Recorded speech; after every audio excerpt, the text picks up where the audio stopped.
Son las 10 de la mañana y es con muchísimo gusto que recibimos aquí en Arriba Gente al divulgador científico y periodista, un hombre creativo además, el gran Leo Lagos. ¿Cómo estás? Bienvenido. Bueno, un placer estar acá, un año después que habíamos venido a presentar el tomo 1 de este libro de dinosaurios y otra fauna fósil. Cuando hay un número 1 y después sale un número 2, quiere decir que hubo un éxito. Bueno, pero o por lo menos que le fue bastante bien. Yo diría que el éxito no es mío, ni de Edu Sganga, que es el ilustrador de este libro, que somos coautores, sino que el éxito es de los paleontólogos y las paleontólogas del Uruguay, que siguen encontrando animales que son fantásticos, que siguen incentivando la fascinación, la fantasía de los niños como yo, de las niñas. Y hay material para otros tomos más. Eso es lo importante, no es tanto...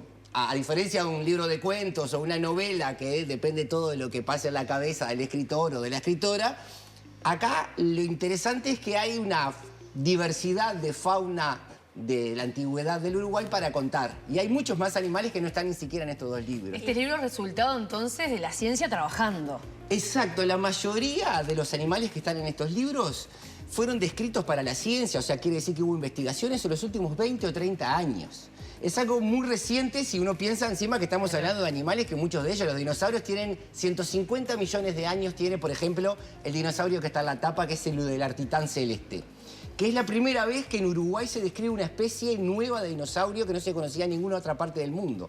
Ese es el dinosaurio que está en la tapa. Bueno, que además se le pone celeste, ¿no? Porque por ser uruguayo, básicamente. Exacto, se llama celeste por uruguayo y Udelartitán porque es un homenaje a la Udelar.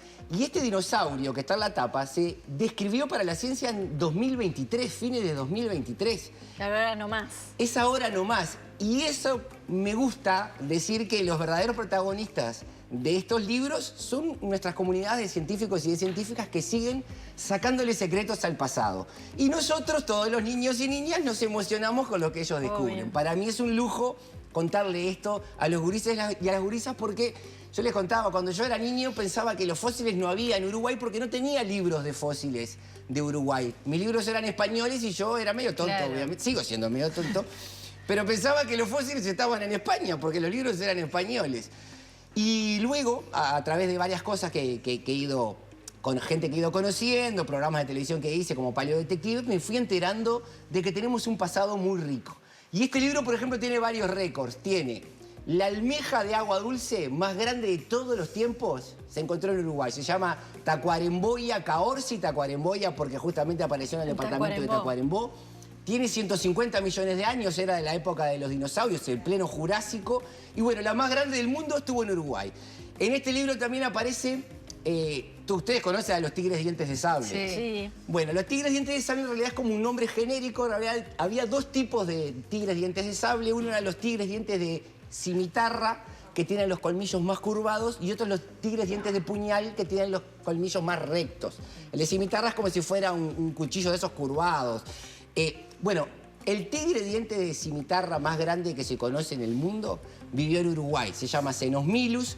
Su fósil fue encontrado en Arasatí, ahí donde se iba a hacer la planta potabilizadora, que de hecho en San José. En San José, la comunidad de paleontólogos estaba un poco nerviosa porque se podría destruir gran parte de ese patrimonio fósil. Y ahí se encontró el Cenosmilus. Ese tigre, el que se encontró en Uruguay, dientes de cimitarra, pesaba unos 378 kilos y lo convierte en el tigre de dientes de cimitarra más grande conocido en todo el continente americano. Entonces tenemos muchas cosas interesantísimas. No solamente hay, sino es riquísimo. Exacto, tenemos, bueno, el tigre diente de sable, el tigre diente puñal más grande del mundo, también se había encontrado acá. Tenemos al carpincho, al roedor más grande de todos los tiempos. El carpincho nuestro es el roedor vivo más grande de todos los tiempos, pero en el tomo 1 tenemos a Josefo Ortigacia Monesi, que era todavía mucho más grande que un carpincho actual y fue el roedor más grande de todos los tiempos en la historia de la vida del planeta Tierra. De hecho, en este libro tenemos un récord que a mí me encanta mucho, que es el fósil más antiguo de toda Sudamérica, 2.750 millones de años. Se encontraron en La Valleja, cerca entre Pirarajá y otra localidad de La Valleja. Son los fósiles que dejaron unas cianobacterias hace 2.750 millones de años. ¿Cómo luce? Y es como si fuera una porquería, pero... Pero son Es el fósiles. concepto lo que importa. Son como unas pequeñas depósitos que se van como unos callos que se van armando en la roca. Parece una roca, pero es una roca que es bioconstruida. Bien. Porque son los cadáveres y las Apilados. carbonizaciones, claro, de todas esas colonias de cianobacterias. Entonces son unas marcas que tenés que estudiar mucho. Para conocer la diversidad tenés que estudiar un poco. Los paleontólogos y las paleontólogas se preparan mucho para esto. Pero bueno, es el resto de vida más antiguo que hay en toda Sudamérica y lo tenemos acá en La Valleja. ¿Cuántas veces nos contaron Claro. esas cosas? Bueno, eso te iba a preguntar, Leo. Es fascinante lo que estás contando y además hay como un mundo de fascinación de los niños por los dinosaurios y estas cosas. ¿Por qué no hablamos más de este tema? Porque tiene que venir un Leo Lagos a traer esto y antes no está en la conversación. Bueno, ahí tenemos, por ejemplo, estamos viendo un tiburón que tiene una particularidad que era un tiburón de agua dulce. Los tiburones cuando empezaron no eran de aguas saladas y en Uruguay, también en el Jurásico, también en Tacuarembó se encontró ese tiburón que vivió en agua dulce. Yo agradezco que no haya mucha gente, así puedo sacar los libros. No, pero en realidad el trabajo que están haciendo nuestros investigadores y nuestras investigadoras es cada vez está produciendo más resultados porque es una cosa que en ciencia es muy conocida. Los resultados de la ciencia se ven con el tiempo. Acá el sistema científico con la dictadura se vio profundamente erosionado, como pasó con muchos otros ámbitos de nuestra realidad. Y a partir de ahí hubo un resurgir, empezó el PDCI, el Programa de Desarrollo de las Ciencias Básicas, se empezaron a generar investigadores en Uruguay, porque no solamente hay que estudiar ciencia, sino que después hay que hacer una maestría y después un doctorado, y cuando sos doctores que realmente te recibís como investigador.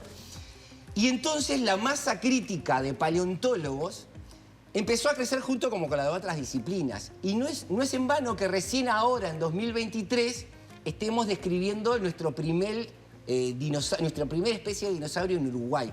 Entonces, estamos viendo ahora el resultado de cosas que pasaron hace 20 o 30 años.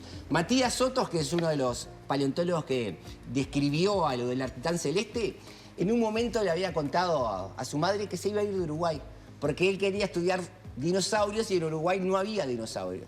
Y al poco tiempo que tuvo esa conversación, fueron a una salida ahí a la Laguna de las Lavanderas en Tacuarembó, que es donde se hace la fiesta de la Patria Gaucha, y encontraron los primeros fósiles jurásicos del Uruguay. Y ahí, bueno, Matías Soto enloqueció y todos nosotros enloquecimos atrás de él. Es como obtener la medalla de remo en China. Es algo parecido. Nunca antes había pensado que iba a poder estudiar dinosaurios y en una salida de campo, junto con sus colegas, Daniel Perea, Pablo Toriño y otro montón de gente más, encontró dinosaurios y ahora termina describiendo en 2023 una especie de dinosaurio. Esas pequeñas historias fantásticas suceden acá. Y así como tenemos un país con una biodiversidad muy interesante, la biodiversidad que teníamos en el pasado también era fascinante. Tenemos incluso el desarrollo de tigres dientes de sable, que había dos tipos. Bueno, en Uruguay había otro tipo de tigre dientes de sable que era marsupial. Mucho antes de que llegaran los carnívoros placentados de Norteamérica, cuando se generó el Istmo de Panamá, teníamos un tigre dientes de sable marsupial, que quiere decir que tenía un marsupio, tenía unas crías y al igual que un canguro las terminaba de gestar en su saco marsupial. Y eran como un tigre de dientes de sable también, pero era marsupial. Y esas cosas cuando te las cuentan dices, pero pensé que eso pasaba solo en Australia. No, acá tenemos una biodiversidad en el pasado fantástica y con este libro lo que queremos hacer es que niños y niñas digan, qué lindo estar acá para estudiar todas estas cosas. Niños y adultos también, Sí, claro, para todo público. Para todos. Vamos a invitarlos a todos a que lo vayan a comprar en las mejores y peores librerías, ¿verdad, Leo? En todas. Está en todas y si no, me llaman y yo se los presto. Perfecto. Dinosaurios y otra fauna fósil del Uruguay. En su tomo 2 es el nuevo trabajo del gran Leo Lagos. Gracias, querido. Bueno, un placer estar acá. Que sea un éxito y felicitaciones. Gracias. Un placer.